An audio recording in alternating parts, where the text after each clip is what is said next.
Welcome, guys, to another episode of Professions. My name is Mayawa, aka Big Daddy. Oh, wow. Who would have thought? I'm here with a beautiful, Polly Pocket. with the amazing Fatima. Wow, you got it right. Today we're gonna have a wholesome conversation. So we will not do the whole introduction because we have time restrictions. So let's just get into it. Fatima, you're our beautiful guest for today, and you are educated basically Yes. on what topic? On Africa. On I Africa. like to reveal that there's more to it than what the media currently presents. Mhm. So I want to be like a counterpart Mhm. to the current narrative, Mhm. which is why, and also like once I graduated, so like I'm based in Austria. So once I graduated in Austria, I thought, okay, like from a society perspective, it seems like I've achieved something and I'm educated. But then I thought, actually, I don't know a single thing about Africa itself, except for the slavery part.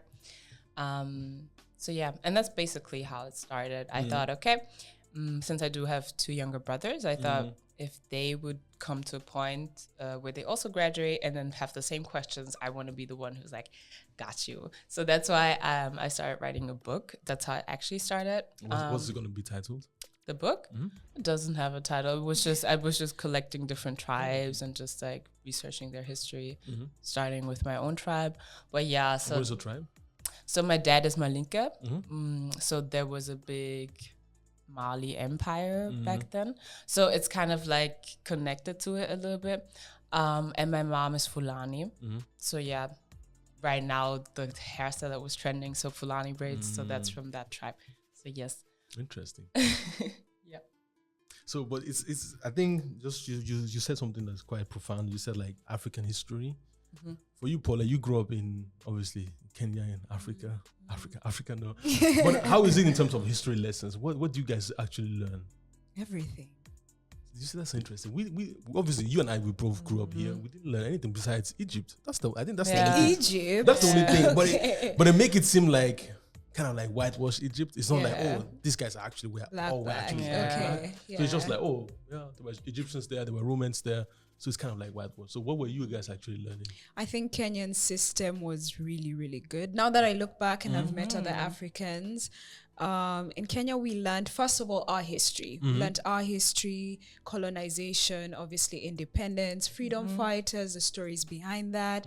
But then beyond that, we learned about cultures, like different cultures because of migration. So we learned what happened in the East, what happened in the West, in the South, how all of us obviously originated from Congo and kind of like went and spread out throughout Africa, and learned about Nigeria and your tribes and your people and like Southern Africa. Wow. So it That's was so like amazing. That's so amazing. That's wild. Actually, I mean, yeah. it shouldn't be, but like, wow, okay. Because Yeah. based from what we learned is obviously we didn't learn anything about Africa per se, but we learned obviously a lot about European traditions and European culture. We learned everything about the The Greeks and Greeks. and the and so Roman that's Empire. absolutely what I have no idea about. So, but we know everything So about we learned nothing about the white man, so to say. We learned more about ourselves. Obviously, we learned about the British because they colonized us, but not enough for me. All I knew was there's a queen.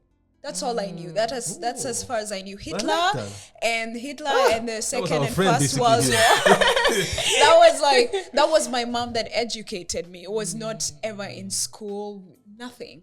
But that's very interesting because I once talked to a guy, I think he was from Cameroon, not sure, but he said they learned also a little about little to nothing about African history, but actually a lot about European history. Interesting. And that when he came to Austria, that he actually I already, knew most of he had the feeling that he knew more than people who actually grew up. I mean, there. I think this it depends on who colonized you. I think most British colonies, the people know a lot about themselves.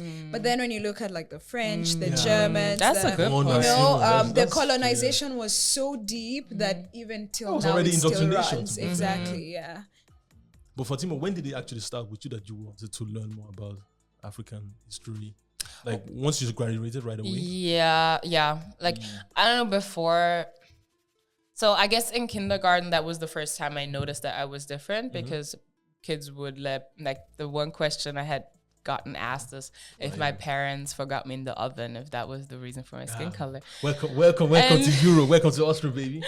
And I was like, I didn't have an answer. So then I thought, oh my God, my parents forgot me in the oven. And Are then you kidding? yeah, Is this a joke? No, this is normal. and I was like, oh my goodness. And then that's the first conversation I had with my mom. And I felt that's when she said, yeah, we come from a different continent. And there are actually a lot of people who look like us. But I mean, she said that, but it didn't have any weight because I only saw white people, especially I feel like in the last 5-6 years, more Black people have come into like Upper Austria Linz. That's where I grew up. But like, at the time I grew up, I was the only Black kid, like at school and kindergarten, everywhere. There was just another family in our neighborhood. They were from Congo. So these were the only other Black people I saw.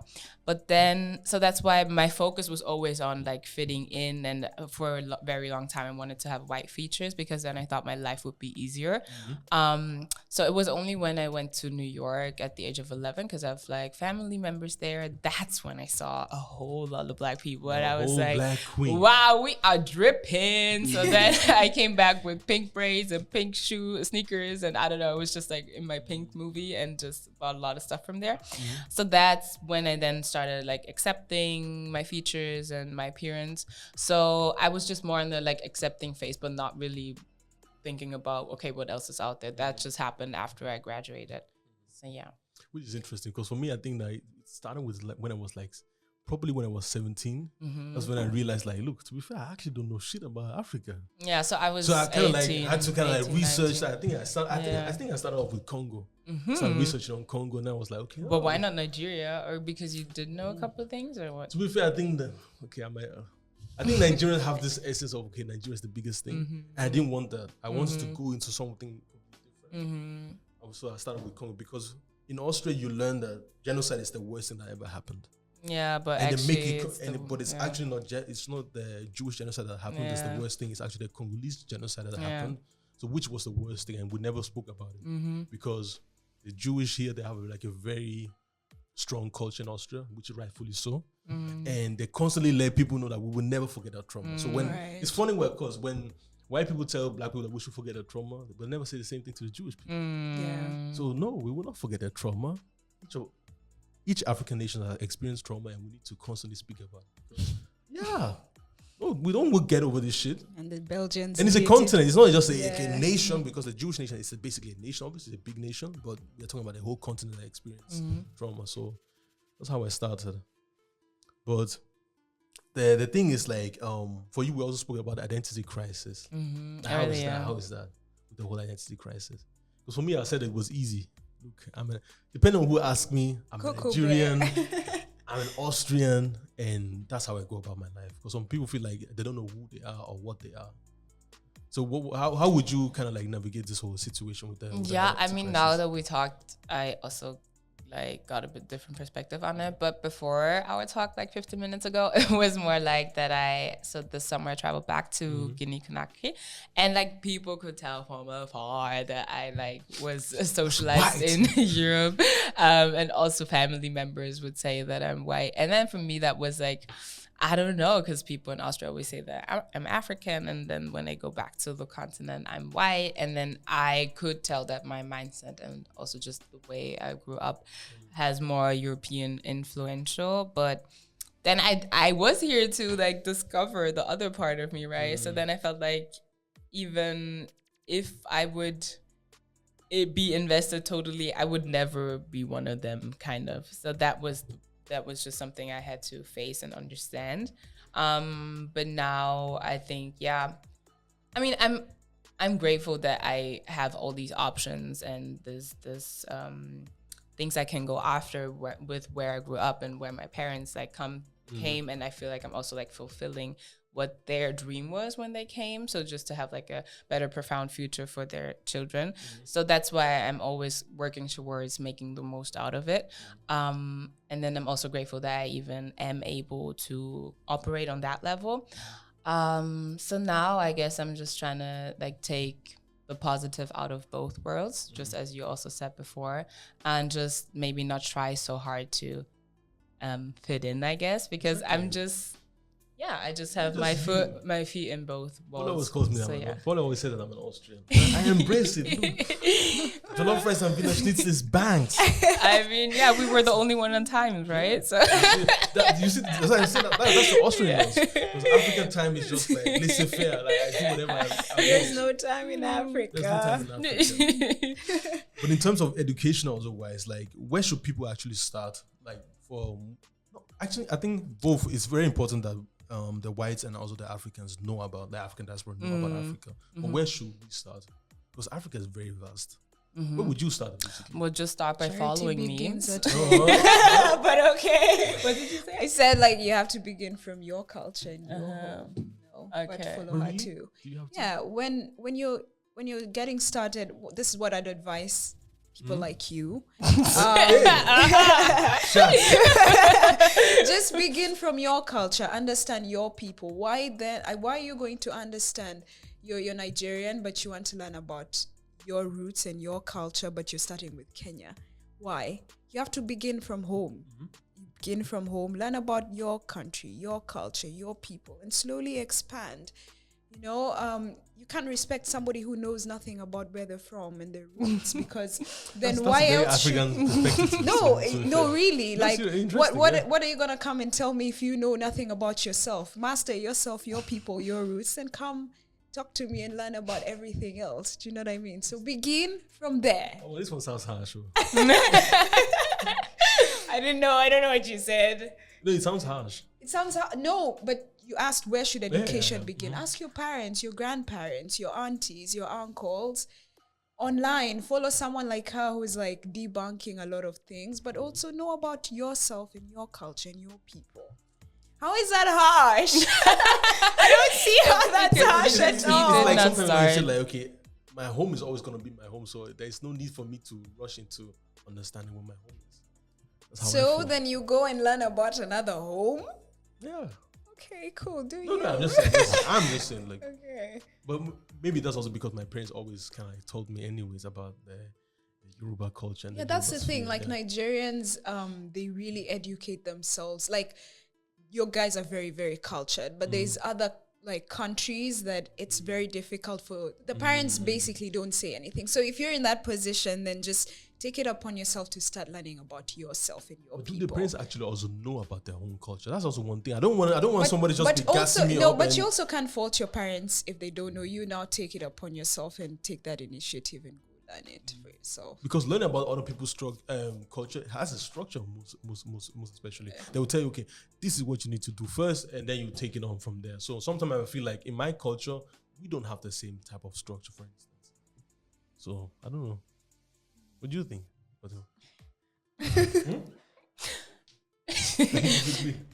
Yeah, I mean, that's actually how I also started. Like, I knew So I wanted to discover more tribes, so then I started confronting my parents about, first of, hey, why are we never talking about things like that? And then second of, what is there to know? So yeah, I mean, I was hoping when I would travel back that I maybe would get to see some tribal dances or events or stuff that was going on. But we went during summertime, and that's when there's rainy season.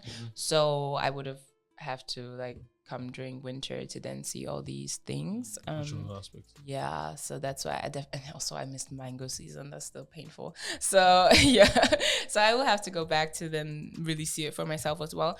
But yeah, that's also then I tried to look on different countries that also raised my interest. And I mean, after that, I also spent a year in America. That's when I got to know a South African girl, and then she also told me bits and pieces and also cooked and stuff like that. Yeah. So I would go with Paula on that one. It's cool. Yeah, Yeah, but I also agree that I also have the feeling that many Nigerians are very proud of their culture Maybe and that's why I don't nation. understand Nigerian So then thing. maybe So- that's why you already felt like, yeah, I know a couple things already, and that's why you started somewhere else right away. But I still do every my bits and bobs about Nigeria and my culture. Is quite interesting. I always learn something new because the Yoruba culture is quite vast and it's difficult to understand every aspect because obviously regions and zones, they are quite different. So that's why maybe I feel like let me learn of something about cultures. About other cultures. Of course, yeah, because in Nigeria it can also happen that you might be a Nigerian but you don't you're Yoruba, you don't know anything about the Igbos. Because that's also one thing, this type of being considered and feeling like, those ones, you know, that's why it's interesting. So in terms of like school here in Austria, should Austria also kind of like put more emphasis on African history, like proper African history? I feel like if they're gonna mention Africa, then it shouldn't just be about slavery. Then you could also have maybe 2 or 3 kingdoms that were before slavery and list them as well, just to then have to see that, okay, slavery was a part of African history, but isn't the entire African history. Because I feel like often it's just portrayed like that is all that happened there and all that took place, and people are still struggling because of that, which is true, but it's just a part of the history. So yeah. But I don't think I learned about slavery actually. Oh, you didn't? Okay. Okay. We never really spoke about slavery like it's such a thing. It was just like, okay, this is what happened during war, but it was not like slavery thing. Okay. Oh, no, so there were images and like we did talk about the slave That was very traumatizing. It was weird because then the professor, she was like looking at me and was like, yeah, what do you think about it? And I was like, tell us more. I was like, okay. So yeah, I had this situation. Like, sister. I had the situation where everyone in the classroom was look just at you. That's looking normal. back and was like, okay, what is she gonna say? The odd one out. Whenever they spoke about Africa, everybody looking at you like Africa. Such a difficult childhood to have. I would never want that. I'm so sorry. Well, you kind of like either you succumb to it or you really kind of like understand where you're from and how you are as a person. So that's what I took from it, because I had to go through stupid questions, like people asking me like, are there actually beautiful black women? I was like, what the fuck is this? That was really one thing that was so profound to me that I actually stopped doing all of this white people shit. I was like, nah, this is too much now. Yeah, please use your common sense. Like, what the fuck is this? Like, people were asking me, like, colleagues of mine would be like, yeah, they're actually beautiful black women. I was like, nah, okay, this is too much. So that's why I kind of like, now I'm kind of like living in my own black bubble some way, somehow. Because that's where I feel comfortable. I'll be rude, I don't see white people on the weekends. You guys are laughing at it. This is dead and serious. I don't see white people that, obviously white people that I know is cool because they know me. I don't like seeing new white people on weekends. It's toxic. Meeting new ones. Yeah, because you switch codes. When you're amongst white people, you switch because they don't understand the way you are as a person and they don't really care to understand. So it's good for your mental health to be like, you know what, at least on the weekends from Friday to Sunday, I'm amongst my people. You understand our struggles. That's a good rule to have. That's a good rule to have. I learned that shit on YouTube. Yeah. So, but before we go, brain drain. That's something we have to speak about because we are brain drain. Okay. So we are in the African diaspora, and I personally feel like the African diaspora has a lot of power to change the narrative of Africa, especially the ones that grew up here. Yeah. So the question is, because I feel like sometimes this whole racism work and trying to make Africa look better in terms of white people's eyes, I don't feel like it can work unless Africa as a continent is really solidified. But the question is like, how are we going to do it? Bring back the knowledge we accumulate here back to the home country. Would you be willing to do it? So that was also an aspect why I started the studies I'm doing, because I was hoping that I could then gain a better understanding of how the mechanisms of societies work to then maybe enforce it also in the country itself. But I don't know. So what I've seen so far is that Ghana is doing very well because many Afro-American people are going back, or people who are from like that descent, I guess.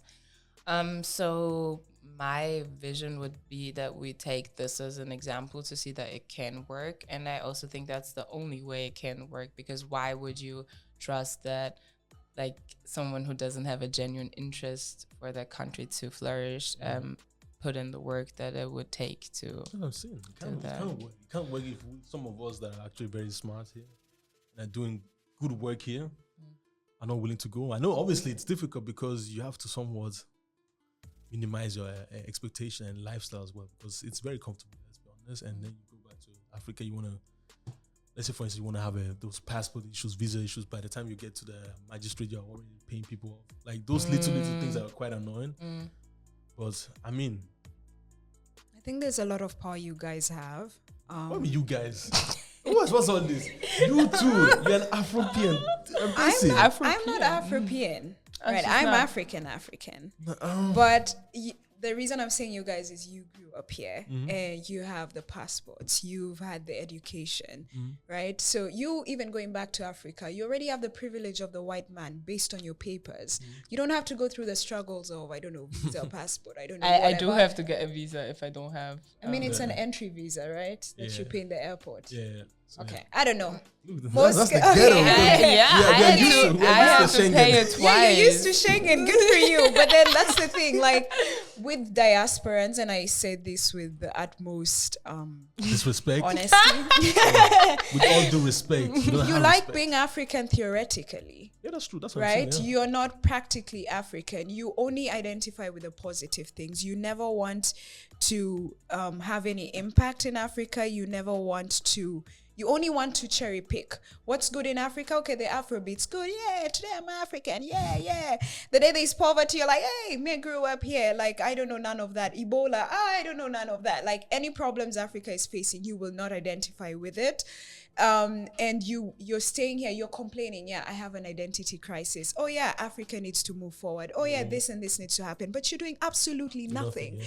Like, absolutely nothing. Not even promoting tourism in Africa. Like, that's the least. That's the least you could do. Go to Africa and see Africa for what it really is. If your home country is not the best, go to other African countries. Get a different perspective from what the white people have fed you. But the diasporan Africans that have grown up in diaspora, very closed-minded individuals who are just as uneducated as the counterparts, the Caucasian counterparts about Africa, which is even worse. At least the Caucasians don't have African roots. Yeah. At least they don't cherry pick the positives about Africa. With them, it's clean hating or clean loving. With the Africans in diaspora, it's just like very, very subject. I hate it. And I've complained to Maya so many times, like, I can't be friends with people that have grown up here because it's just like, they have a weird mentality. So my advice would be for us to change Africa. Obviously, us who've migrated, first generation immigrants, we're sending money back home. We're going back home. That's our roots. We'll forever be tied to that. But for you who are second and third generation immigrants, my advice is just go to Africa. See, maybe it'll work for you. Maybe you'll actually live a lavish life there. Maybe you'll get a nice tech job in the same industry that you're in here. Go see for yourself. Go send money to your grandma. I don't know, go start a business. Do something. Do something for your people. You can't just be here and identify as African. African is not a skin color. African is African, you know? You get it, you know? It's a ginger. Yeah, it's a ginger. I think what you're saying. I like it. You talk your shit. I like that. What do you have to say, Fatima? Nothing to add. Okay, wrap it up. Before we leave, please, Fatima, plug yourself. Yeah. Where can we find you?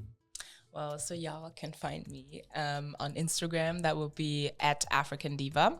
Maybe you can like link it in because it's like African Diva at the end with double A, but then also in the middle with 2A. So yeah, that's what would be found on TikTok and Instagram, and then also YouTube, African Diva. But there it's like spelled normal. It's just like, yeah, don't worry, without all the plug A's. Everything, so you guys can watch African Diva content, fantastic content. Thank you guys for listening. Bye.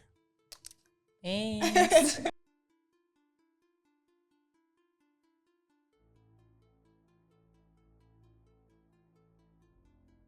This guy said bottom bar. African That's why I pick and choose. My is very rude. I'm not rude. Paula said that actually that I'm very intelligent and I speak clearly. My is When very did I say rude. that? That's what you My said. calls bottom barrier. Which one again? Scrub. Cockroach. Cockroaches. I think we need to make a merch out of cockroach. Facts. Parts of our conversation, guys. Victor's here. Yeah, Victor's online. Anonymously. Vic is back. Commander and shits. So basically, like from the conversations you guys had, I feel like it's very nice. People like saying, okay, Africans should go back to, or Africans in diaspora Not go back to. everybody, let's be clear. Or let's say like the people who can like impact. But then the big question is, how do you actually finance those like things that you have in mind? Because I feel like that's one of the major reasons people are afraid to like do stuff in Africa. Because if you don't really have like enough finance, and it's not finance that you think that, okay, if you invest in this, there's like 100% guarantee of return. So you're going to like invest in the hope of, if it works, it works. If it doesn't work, let's see. And also other like structural issues in Africa whereby there's no, you have to always like have to bribe certain people to get to somewhere. So how do you think people should like navigate that? Why are you looking Madam at Speaker, me? Madam Speaker, please turn up our mic. Madam Well, Speaker. I think moving anywhere is at least a 2-year to 10-year plan. You can't just up and go unless it's your home country and you have people there who can take care of you. That's how you plan your finances. Just plan ahead. Just know, okay, in the next 5 years, let me work for the next 5 years. Out of my salary, maybe every 20%. If you're very serious about moving back to Africa, We're talking about you should Africa do now. that. Plan ahead in Africa. Yeah. Planning ahead to move to Africa and to housing is not that expensive in Africa But Africa is compared boots to on here. ground. There's nothing you can be doing outside of Africa in the hopes that it will flourish, because you need trustees. That's a main issue with a lot of people. Yeah. We don't have trustees. It's not like you, for instance, moving from Kenya to Australia is quite easy. Yeah. Because in Australia you don't need trustees. Nobody trusts you anyways. Yeah. But you have the law that you can always fall back onto. Whereas in Africa, it's vibes. And the thing is, in Africa, at least in Nigeria, like in terms of finance, you don't have the models where you can pay monthly for certain things. So it's either you have the cash in hand to do anything. So and even going to like, so there's no installments. If you buy a car, there are probably car lists in Nigeria. I don't know. I haven't been, but it's not as structured as it is in. If I have a phone company in Nigeria, I'm never going to like trust anyone to pay me monthly. Like the address they give you, you're not even. You also have to bear in mind the currency. The currency is the main issue. Like for instance, a lot of Africans or Nigerians, let me stay on Nigeria for instance, they use like Apple Music. Yeah, Apple Music. Yeah, but they can't pay with a Nigerian card. They have to use a. They have like a domiciliary credit card because $13 every month is $13. But 100 naira is not 100 naira. 100 naira, yeah. Because next month or next week, it's like 1 cent or something. And the thing is, another like main issue is like I think it's something that Sierra Leone gets talked about. No, not today. Kuda, where he was like Zimbabwe. Zimbabwe, yeah. So because like, let's say you buy like a material for like housing today for 500 naira. Tomorrow is already 600. So you can't really budget stuff like that. I think you can budget. You They're can't. obviously. You're Nigerian. No, but that's what I'm exactly. No. What I'm saying is obviously there's classes in every African country. There's classes. There's the lower class, middle class, and upper class. Structure begins in the middle class upwards, at least in the upper middle class, right? If you're somebody that's coming from abroad, you're already jumping straight into the upper middle class, right? Yeah, but then the question there are structures that exist for people from your social class. So there's obviously car leasing that's not available to everybody in Nigeria, but it's available to you. There's mortgaging. You can find a house. There's a law that only exists for those who are privileged. Yeah. There's order that exists. But then the question is why. Because if I'm going to do something, maybe other people have a different mentality. I'm not doing it because I want to make money. Because the things I would do are probably for the middle and upper class. But people are afraid to do stuff that would actually benefit the lower class. Exactly, and that's the main problem. Because like, let's say I have like a real estate, and most of the time it's always luxurious real estate. Stupid, very, very stupid. People are not building stuff for the lower class anymore. Unfortunately, even the so-called churches. But the lower class, I am so sorry to say this because again, this gonna come around. But in Kenya, for example, there's a time I think around 2007, between 2007 and 2010. This one politician was really, really like majority of the people that he wanted to vote for him lived in slums. And, Kibera is a very, very huge slum. I think after Soweto, it's the biggest slum in Africa. And what did he do? He decided to build like housing, like low budget housing for the people in the slums. So many apartment buildings that are just like self-contained with toilets, with like a tiny like studio apartment for these people to move into, because that will benefit them anyways. What did these people do? They ransacked it. They ransacked it. They took took toilet bowls from those places, went and sold them, and then went back to live in the shanties. So it's just like you have to help who wants to be helped as well. Right? As a business person or someone, maybe you're moving from diaspora to Africa and you're like, how do I invest? How do I do these things? You also have to take into account risk. And that's that's where I come in with this question, like, okay, do I want to go to Africa or do something in Africa because I want to make money or because I want to help people? You can do both. Or how do you balance both? But the thing is, like, just rightly what Paula said, I think one major issue is is education. I think we take education here for granted because we just understand how things work. I mean, everybody in Austria has an accommodation, and then you also understand like you need to maintain those things. Those are things that African we have not yet. The ones that we know. Yeah, understood. Okay. Lower middle class, so it's a little bit different now. But we have to understand like some people don't know that. I need to make sure that the pipes in my housing are cleaned yearly at least once. So those are little things that we need to educate people about and let them know. Hey, if we build something for you guys, you actually have to maintain those things, those structures. We can't be putting in water basin in the bathroom. You guys are stealing this shit. To do what? But then why do we still, in 2023, still have to educate people who are sane to do basic stuff? Yeah, because you don't understand that your intelligence is actually a privilege. It's also something that's given. It sounds crazy. Some people are people are just dumb. And you can't believe that this guy is so stupid. I don't think that. I think it's just like a lot of these people have this scarcity mentality, and I know maybe I've like gone in like these poor people in the slums. They're thinking, oh my God, how long before the government will start charging me for this house? Yeah, they're saying it's free now. Maybe it won't be free in the future. Let me just take what I can go sell and fix my problem for now. They never think of the future. It's always now. And that's why also the economy is structured like you rightly said that. If people are thinking about now, then you have to pay me now. Pay me now, so also it's like, oh, you don't have the money, don't worry. Yeah. Just pay interest on top of it, but it's cool. You pay within the next 10 years. But if we have this constantly scarcity mentality, then... But that's exactly why diasporans have to go back home, because we have lived in a very structured world and we understand how to go back home and implement those structures, you know? Yeah. But the question still remains, okay, I'm going there. Most Africans in diaspora don't have money like that. Then they should go. Let's be honest. Yeah. That the money that you have is basically for you to survive. Just like Paula rightly said, then you have to make it a plan that you are willing to go. You have to be, So there's people who are privileged to go. You and Victor, for example, privileged to go. No, do you know why I'm saying that? Okay, you're in industries that are now booming in Africa, right? So you moving to Africa, you're almost 99% sure you'll get a job, you'll make a living, you'll somehow make an impact, you'll contribute to building structures. If you're just a random cleaner in OBB or something and you're moving, what are you going to do in Africa? That's why we always tell people hey, if you're doing nothing to bash anybody that's working at the supermarket, but you're working at the supermarket at just basic cashier, like casual labor. We're not talking about we don't need you.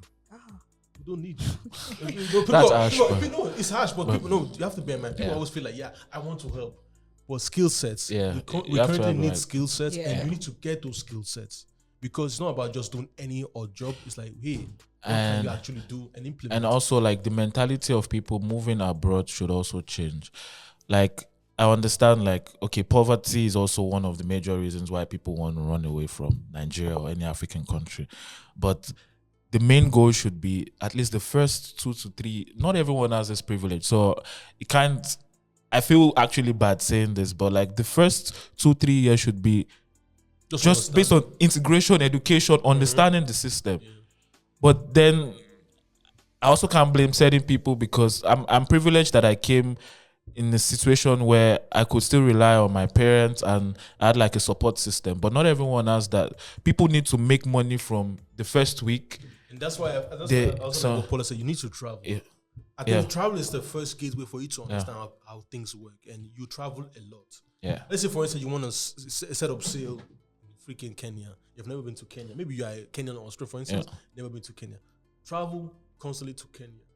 Not only to the resorts and the nice places, but get a feeling of the country. Yeah. And then you will figure, because when last time I went to Nigeria, I saw so many opportunities. But the problem is you just have to learn how to connect the dots. Because like Paula said, I'm working in civil engineering. I'm working in building safety. Nigerian houses are not safe. What is the money making collapsing? And they are we are wasting resources. We're wasting resources. So now it's trying to bridge in the gap. Obviously, I need to, like you said, I need to make money because I don't want to suffer. Only because I'm under the. I mean, African sun is harsh. Oh. I can't be drinking water and groundnuts every day. But still, you need to. The more often I go, the more I can connect the dots, and it will make it easier for me to settle. Yeah. So that's how it works. And there's one thing that I haven't had time to research yet. How does like NGOs work? How do they actually make money? Obviously, they make money through donors. Yeah. Okay. So the thing is that it's not. You want to start one? No, because I always used to think like people going to Africa and be like, oh, I'll start an NGO. I'm just like, where are these people getting these resources to actually do this? I respect it, but I'm just like, okay. We should get a politician here to talk about this thing.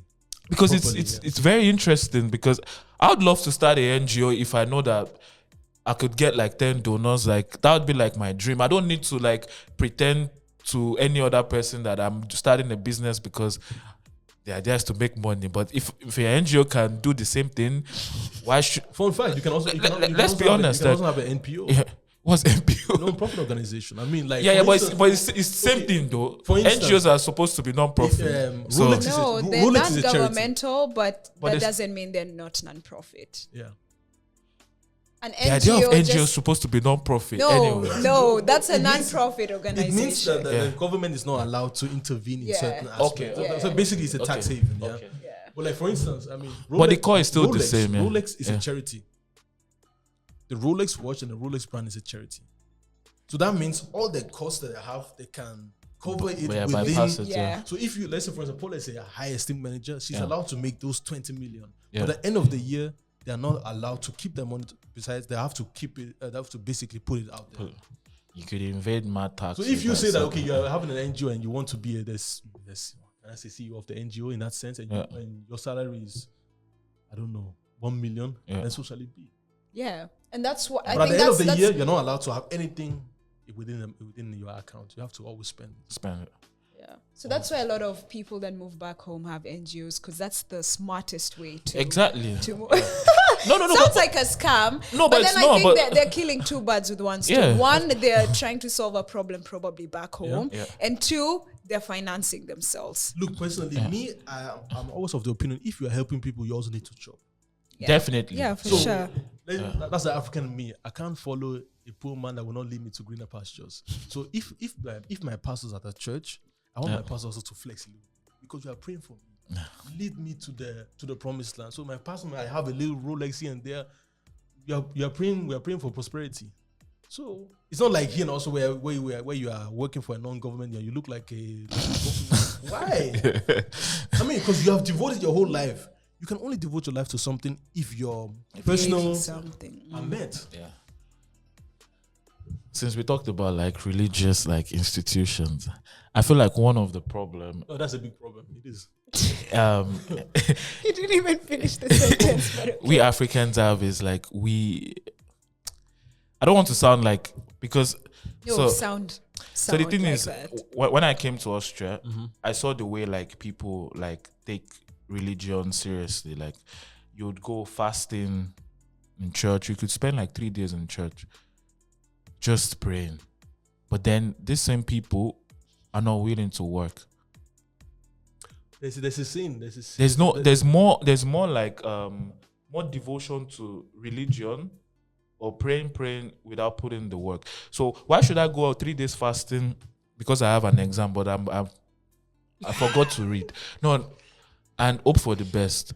Or I'm waiting for like financial like intervention, but I'm not writing a business. I'm not actually not thinking or spending that time. Going back to world policy, now you are picking and choosing how you are African. You need to also take that into consideration to be a bad African when you are just praying this. No. But then the thing is, in every single street in Nigeria, there's a church or a mosque. Because at this point, it's only one that can help you. So there's no.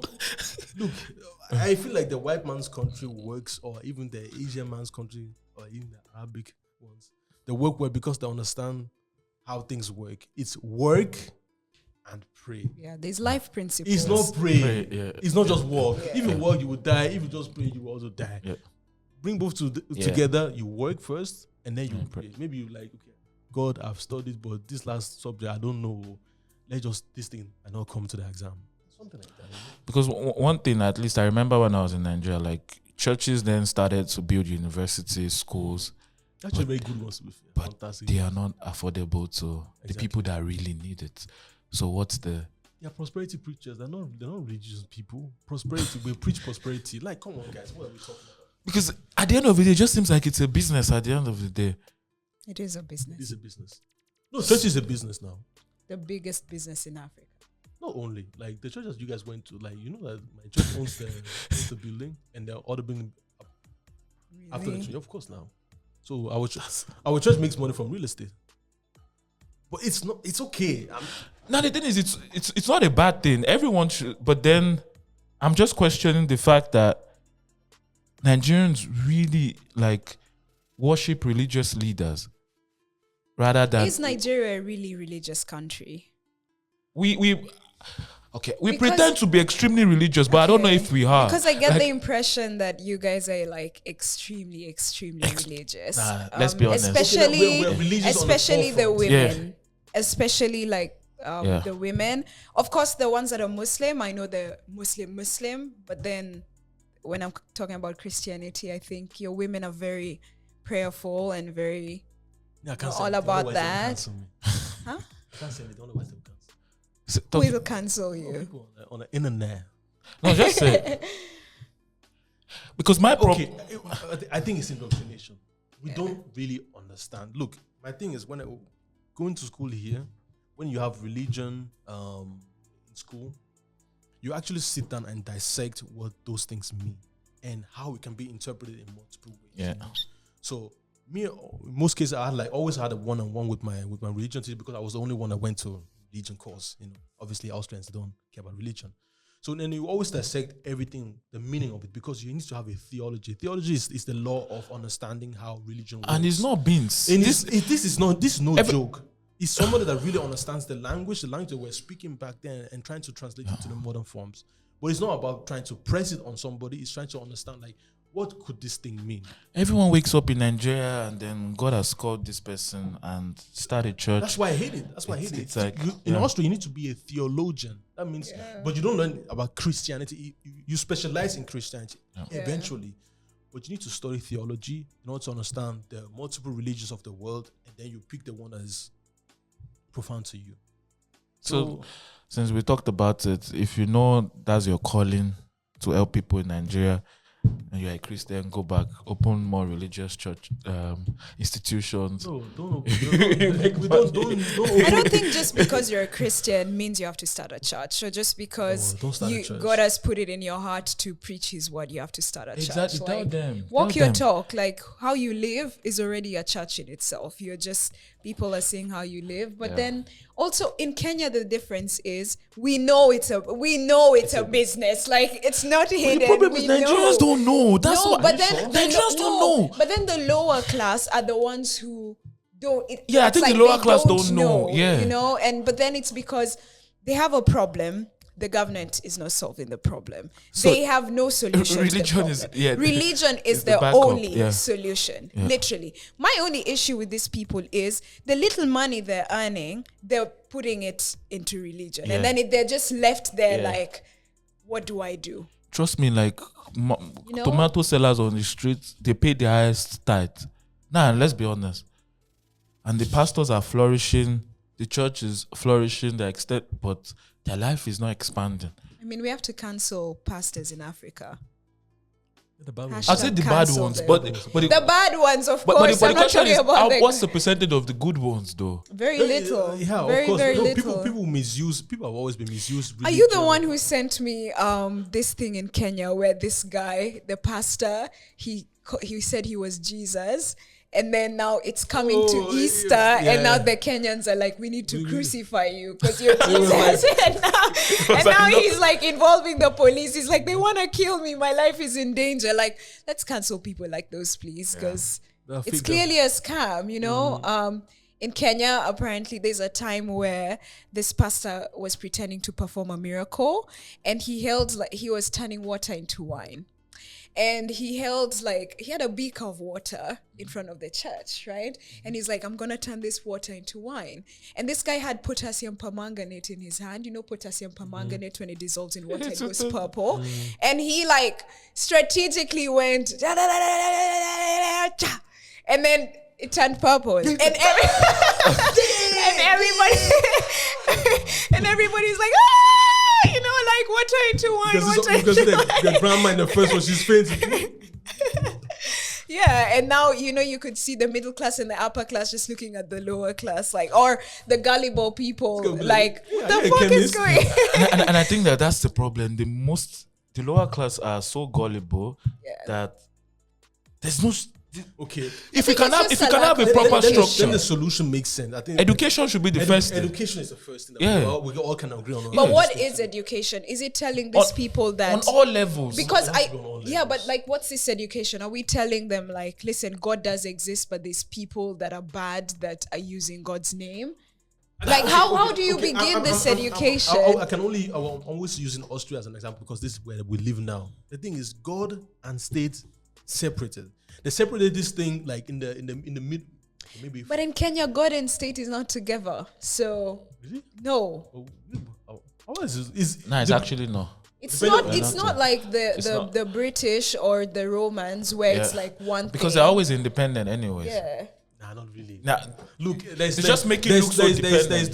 Because there's no presidential candidate. Because during elections, you need the religious, the IN religious leaders to be on your side because if they can campaign for you, you vote. In America, but that's because majority of the influence these people have are on the religious leaders. Yeah. No, these religious leaders have majority of influence on this lower class people. So the social media influencers. And another problem is structure. This Nigerian election, this recent one, is a joke. See, Maya, how can a country with almost 300 million people, you open the website to check the election result. You click. You click on, and then you see a picture of it, and I'm like, it's actually crazy. How can you show that to your white friends and they will not be like, this is so tempered? That's why I'm not showing it to them. Look, let me say, African countries were still very young, so let us go through our stages of corruption. Even the website is a joke. You click on it, you see someone smiling. The problem is the Nigerian history is very, very interesting because at the end of the day, this number of 200 million people plus, it's fake numbers because the consensus has never been properly done. Yeah. Because think about it. You guys have to be properly 500 to 600 million. It could even be more. Never. Now we are more. Wait, guys, we are less. What do you mean less? Let me give you an example. Nigeria in the southern part is the vegetation is quite nice. Yeah, it's tropical. So then you are telling me in the southern part of Nigeria, that means let's say 60 million people are living down below and 40 million people are living in desert areas. Do people but really then they live in still the desert? the diasporans and they still the No, they Niger- don't count the diaspora. So it can't be that No, more it's just the people It can't in be that more people are living in the north, which is more or less a desert. And the thing is, in the tropical But area. we have smaller land mass than the people living there. So it's Exactly. So that's why the consensus is not true. People were in the north; they were counting cattle too. Because of those, the thing is, like in your elections or what? the more people you have in the election phase, the more you can cheat. The more that means the more members of parliament you can put in place. It's corruption based. That's why you will see. Have you ever met in Hausa? No. Because they know that Nigeria is for them. So go outside, go abroad, go and study, but come back home. We will rule this country. Yeah. We, the Yorubas, the Igbos, we always want to jack back because we don't have the numbers, because we were the ones that were doing the consensus more or less properly, because the Portuguese, the UK, because the British, they never went fully into the country. They only went to the middle belt and stopped. Because the Hausas are actually the main ones that mostly go back home. Mostly go back home. And they're stinkingly rich. The ones that are in diaspora, they are so rich. They are so... But they don't marry outside. They don't marry out. Most of the time, don't marry too, outside. I'm trying. My middle name is... I have a Arabic or Muslim middle name. And I've tried to marry a Hausa girls. He said, no, I'm an infidel. I said... But do you think... Maybe it's because of like I don't know if I would say the Muslim culture that most of the time they tend not to like... Because the Hausas are mostly like the Muslims in but they have a very strong culture. They really know where they come from. They can really trace everything back more than 1,000 years. Are they the ones who, if I'm being ignorant, tell me, are they the ones who back in the day, centuries ago, did they used to ride horses or something? Horses? Yeah, because the thing is in the north, you have like the camels, the donkeys. It's near the Sahara or whatever. Horses are actually something that's not common to Africa. We don't really ride horses. We don't have horses. It's maybe camels and donkey. No, but if I'm not mistaken, I think the British and the Portuguese brought in horses, and that's what made certain groups in Nigeria, for instance, more powerful, because now they have like an artillery and an infantry to kind of like all those little sub groups. They were basically then attacking them, but horses are not common to. Maybe that's why we don't have any animals. It was interesting to me. I was like, we don't have horses. We have horses, but it's just horses are not common to West Africa. It's not common, yeah. It's not a West African thing. I don't think there are any African by here. I'm not sure. Zebra, yeah. But the thing is, in Nigerian beaches, they try to like bring like horses. But everything is new now. It's like the same as banana is also not common to Africa. It's like somebody brought it in. Banana is something. If I'm not mistaken, it's Arabic, right? I don't know. It's Arabic. Banana apples are expensive in Nigeria. It's not common. Guys, fantastic episode. I love it. We talk about something different. Something very profound. Politics, money, economy. What I was doing, talking to all of your fake African diaspora. Do better. Do better. Really, this episode you can show it to your pastor, even though if it's a fake pastor. Calcium permanganate. Mark 11:24. Guys, please watch the episode. Don't just watch the reels and get triggered. No, watch the whole thing. There's more to what meets the eye. Thank you. I'll be the same. Bye.